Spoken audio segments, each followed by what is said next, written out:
नमस्कार, आप देख रहे हैं वीके न्यूज और मैं हूं आपके साथ वैष्णो सोनी। देश में एक बार फिर सरतन से जुदा गैंग एक्टिव हो गई है, ऐसी खबर सामने आ रही है, जिसके पीछे का कारण बताया जा रहा है उस घटना को जो राष्ट्रीय राजधानी दिल्ली के जहांगीरपुरी इलाके में अभी बीते दिनों पहले हुई।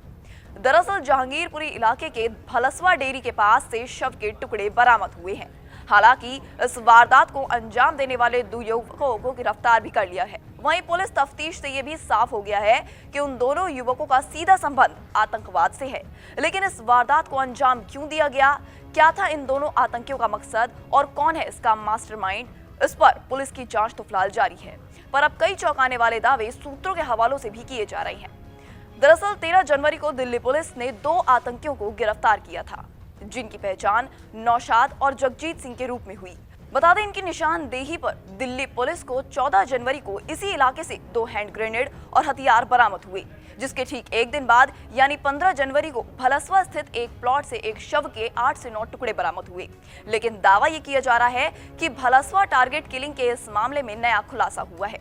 बता दें, सूत्रों के मुताबिक गिरफ्तार आतंकियों ने जिसकी हत्या की थी वो महज एक ट्रेलर था, जिसकी स्क्रीनिंग लाइव पाकिस्तान में बैठे हैंडलर को की गई थी। पुलिस के मुताबिक नौशाद और जगजीत ने जिस 21 साल के शख्स की हत्या के बाद कई टुकड़े किए, उसके हाथ में त्रिशूल बना हुआ था। सूत्रों के मुताबिक दोनों आरोपियों ने शख्स का चुनाव इसलिए किया था क्योंकि वो हिंदू था, लिहाजा पाकिस्तान में बैठे सलमान नाम के अपने हैंडलर को उसकी हत्या का 37 सेकंड का वीडियो भेजा, क्योंकि पाकिस्तान में बैठे ISI से संपर्क रखने वाले सलमान ने इनको आदेश दिया था कि अगर ये दोनों अपनी काबिलियत साबित करने में कामयाब हो जाते हैं तो इनको पंजाब के एक बड़े हिंदू लीडर की हत्या करने का जिम्मा सौंपा जाएगा।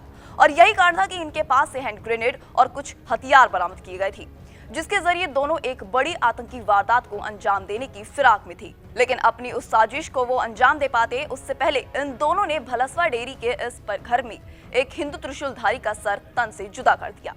बहरहाल इन सभी दावों की पुष्टि दिल्ली पुलिस की ओर से नहीं की गई है, पर हाँ, दिल्ली पुलिस भी कहीं ना कहीं इन दावों को सही मान रही है। यानी कि ये कहना गलत नहीं होगा कि देश में एक बार फिर से सरतन से जुदा गैंग एक्टिव होने की आशंका जताई जा रही है।